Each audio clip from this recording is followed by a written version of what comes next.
Vamos dar continuidade, então, essa semana a esses conceitos que estão ligados à variação de processos de oxirredução, os potenciais elétricos e as quantidades termodinâmicas que estão relacionadas, né?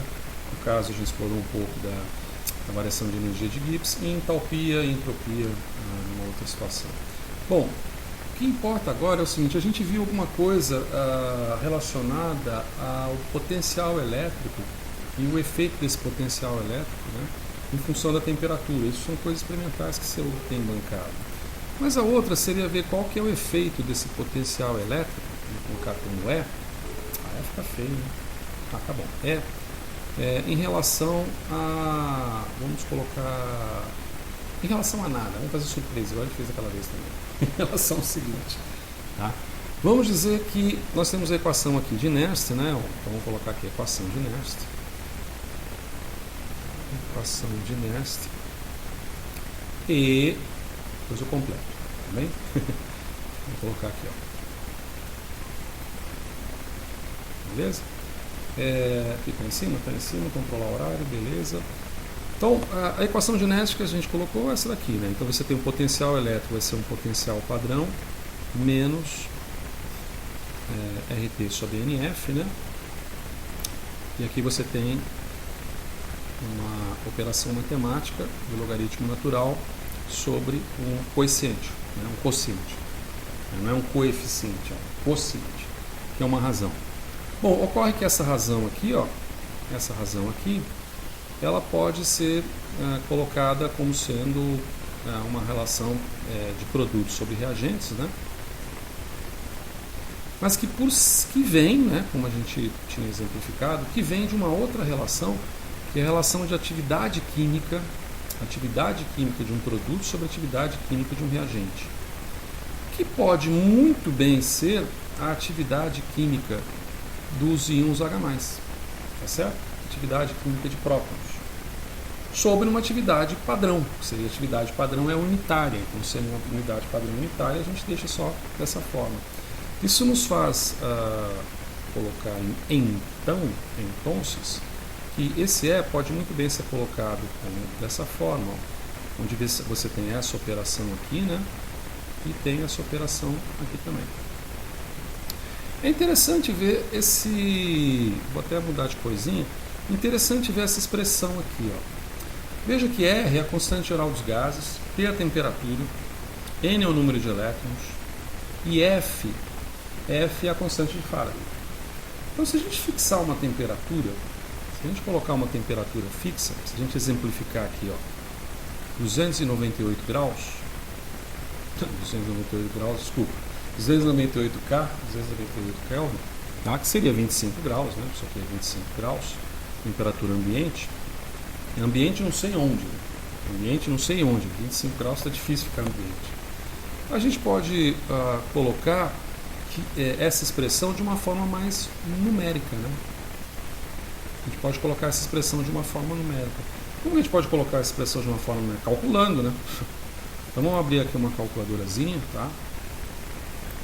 Vamos ver, ó, R tem um valor de 8,314 joules grau mol, né?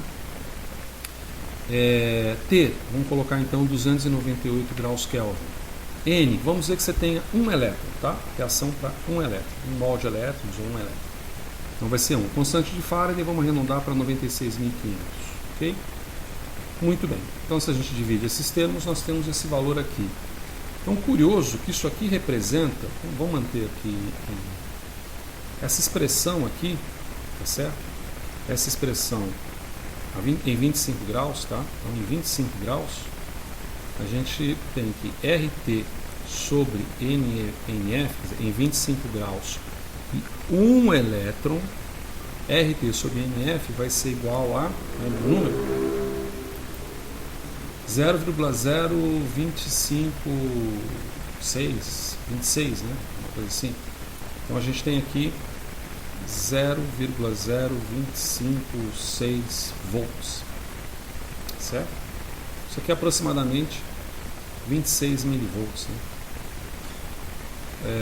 Isso porque a gente arredondou, né? A gente fez um pequeno arredondamento. Se você pegar 96.485 pode dar um valor ligeiramente diferente, mas tudo bem, não tem problema não. Então, olha que interessante, duas coisas são bem interessantes aqui, né? Independente de você estar trabalhando, vamos estar trabalhando, independente de você trabalhar com a atividade dos prótons, né, dos íons H+, ou trabalhar com quociente, veja que o potencial elétrico medido em uma célula eletroquímica, ele se relaciona diretamente com uma determinada quantidade que é de 26 milivolts e que normalmente e que essa quantidade estará relacionada como sendo uma depreciação do valor de potencial padrão, né? Então você pega o potencial padrão e subtrai. É claro que esse quociente aqui, se ele for menor do que 1, do que a unidade, ou seja, se o denominador for maior, isso vai dar um valor negativo que vai somar no final com um positivo. Então, em vez de você subtrair uma quantidade de E0, você soma.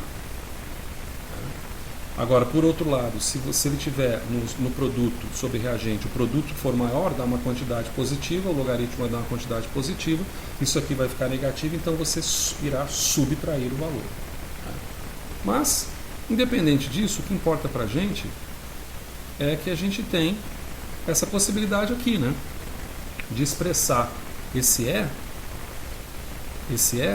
como sendo, aliás, não vamos expressar esse E. A gente tem a possibilidade de expressar essa equação de Nernst em função de uns poucos milivolts. Isso aqui é bem interessante quando a gente observa mais para frente em química, tá? Mas o que eu quero chamar a atenção é o seguinte, ó. Agora, veja que Ln de um determinado valor pode ser representado matematicamente como Ln de 10 vezes log daquele valor. Tá? Se a gente representar dessa forma, então a gente pode dizer que E vai ser igual a E0 menos RT, tá aqui, RT sobre NF, beleza? Que multiplica o que? Ln de 10 vezes log de x. Tá certo? Que seria a mesma coisa que a gente dizer então que vai ser igual a E0 menos, isso aqui vai dar um valor, né? Isso aqui tudo vai dar um valor. Correto? Quanto que é Ln de 10? Então se a gente pegar Ln de 10 e multiplicar por esse valor aqui, vamos ver quanto que dá. Pum. Esse é o nosso RT sobre NF, né? Então se eu fizer 10 aqui, tirar o logaritmo natural dele e multiplicar pelo valor que está em cima, veja o que eu obtenho. Eu obtenho 0,0, vamos abreviar? Vamos abreviar. 59 milivolts, que multiplica o que? Menos log, aqui eu coloquei log de x, né? Na verdade é log de atividade de H+. Menos log da atividade de H+. Se a gente considerar em solução diluída,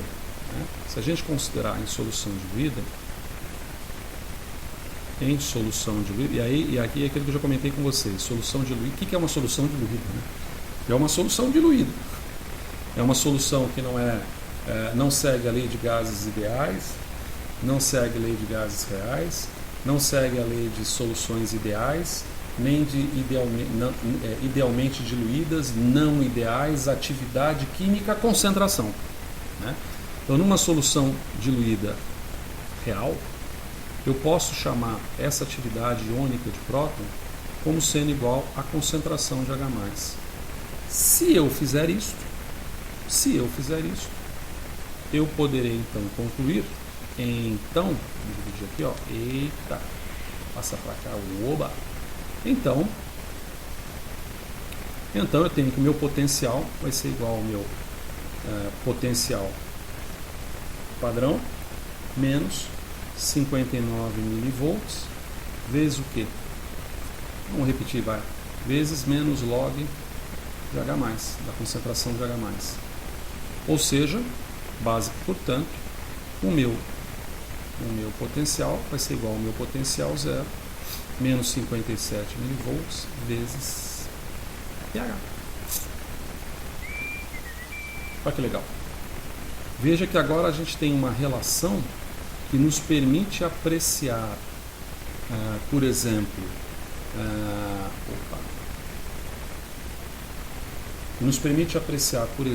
a partir de determinações experimentais, do potencial, variando o pH, eu obtenho o potencial formal desejado, o potencial padrão desejado. Isso considerando que nós temos um elétron. Lembra que toda essa expressão está considerando esse N igual a 1. Então, na verdade, isso aqui fica mais justo se a gente colocar o N aqui. Tá bem? E isso fica muito legal porque, de repente, eu posso experimentalmente determinar, variando as condições de pH, por exemplo, não o potencial formal padrão, eu posso determinar o número de elétrons, ou seja, a carga que está sendo envolvida naquele processo. Né? Então, olha que interessante. E aí a gente vai para o título, né? Agora a gente pode colocar o título. Ó. Tá? Podemos colocar o título. Então, olha só que interessante. Se eu pegar aqui e plotar pH e observar aqui o meu potencial, for medindo o potencial elétrico da célula eletroquímica variando o pH, vamos dizer que eu vou ter... Ih, agora vai aquela sofrência, né?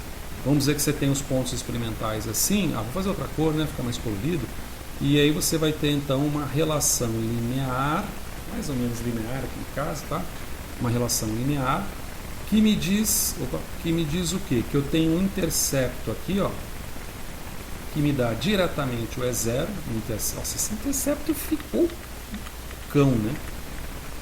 Então eu tenho aqui esse intercepto aqui, ó, ele vai ser E0.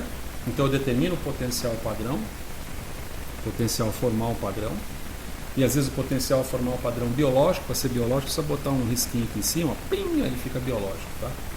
Depois eu explico aqui. E eu tenho que a inclinação aqui, diretamente, vai me dar 59 milivolts por N. Então, se esse N for igual a 1, isso aqui é muito legal, cara, é o seguinte, ó, é inversamente proporcional, tá? Vamos colocar o então? Vamos colocar o então. Então, isso quer dizer que quando eu estiver numa situação de bancada experimental que eu obtenha, vamos colocar assim, ó, deixa eu ver, N igual a 1. Quando N for igual a 1, eu vou ter, muito provavelmente, eu vou ter esse tipo de inclinação lá, pH, UE, e aqui eu tenho 59 milivolts, certo? Mas quando N for igual a 2, poderia ser 3, 4, mas só exemplificar igual a 2, veja o que acontece. Se ele for igual a 2, a inclinação vai cair à metade. Então eu vou ter alguma coisa aqui como sendo mais, chutando, né, cara? A inclinação à metade, mais ou menos aqui, ó. pH e essa inclinação à metade está quase anulando qualquer forma de potencial no pH. Vou tentar dar alguma coisinha um pouco melhorzinha para cá. Eu vou ter 59 dividido por 2. Quanto que dá isso? 29? 29,5? Acho que é 29,5. 29,5 milivolts, aproximadamente, será a inclinação. E isso é utilizado como um diagnóstico na literatura. Um diagnóstico na literatura para você perceber, por exemplo, quantos elétrons são trocados numa reação química desconhecida, utilizando a voltametria. Para a gente não ficar só nesse tchan-tchanzinho aqui, ó, eu puxei em algum lugar, aqui, ó, um artigo científico bastante atual. Posso continuar usando minha canetinha. Bastante atual, né? Aqui, ó, de 2020, julho de 2020. E ele utiliza uma técnica voltamétrica, portanto, uma técnica potenciodinâmica, né? Não é uma estacionária, é uma técnica dinâmica, que você varia um potencial e observa uma corrente, para determinar ácido ferúlico. O ácido ferúlico tem uma série de implicações, se não me engano, um polifenol, né? Tem uma série de implicações, é considerado um antioxidante, ou seja, ele é um combatente, abre aspas, de radicais livres. Compostos nutricionais contendo ácido ferúlico são interessantes. A cerveja artesanal contém ácido ferúlico, já foi determinado isso, tá bom? E aí quando a gente observa, deixa eu descer um pouquinho aqui, ó, rapidamente sobre o artigo, ele fala A, B, basicamente o que ele faz aqui é pegar um eletrodo, já vou terminar, tá? Ele pega um eletrodo de pasta de carbono e modifica ele até até não poder mais, tá certo? Com uma substância, um nanocompósito, que é um nomezinho desse nanocompósito aqui bastante sutil, tá certo? E utilizando líquidos iônicos, também é um outro capítulo fascinante desse processo.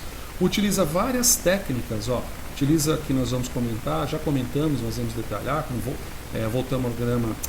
voltametria cíclica, cronoamperometria, voltametria de onda quadrada, tá certo? Esse sujeitinho aqui pegou e botou o potenciostato dele para trabalhar no talo, tá certo? Uma série de técnicas, muito bem publicado na revista, inclusive, né? E a caracterização alimentar, né? O journal aqui, você vê aqui, né? Como eu falei, ácido ferúlico, potencial antioxidante. Aí você tem alguns resultados, a parte experimental, alguns resultados aqui, o resultado de um voltamograma seu, a gente vai explorar bem isso aqui mais para frente, tá? E de repente surge o quê? Aí, um gráfico em que você tem o pH, né? Ele varia o pH experimentalmente, determina o potencial, que é simples você determinar esse potencial, porque é uma medida experimental, e olha só o que ele obtém de inclinação. E ao obter isso como inclinação, o que ele faz? Ele conclui o seguinte, de acordo com o que a gente obteve naquela equação tal, certo? E o processo confirma que essa oxidação depende de um igual valores de prótons e elétrons. Ah, tá, porque isso é desproporcionamento, tá? A ideia é que é a seguinte, talvez para a gente completar um pouco melhorzinho, certo? A gente complementar um pouco melhorzinho, vou colocar aqui, vou colocar em azul para chamar atenção, tá? Quando você tem uma substância reduzida, ela se converte numa substância oxidada, mais elétrons, mais H+, tá bem? Quando você tem essa situação de desproporcionamento, que você tem liberação de H+. Então, quando você tem 59 milivolts, isso indica que você tem um elétron e um H+.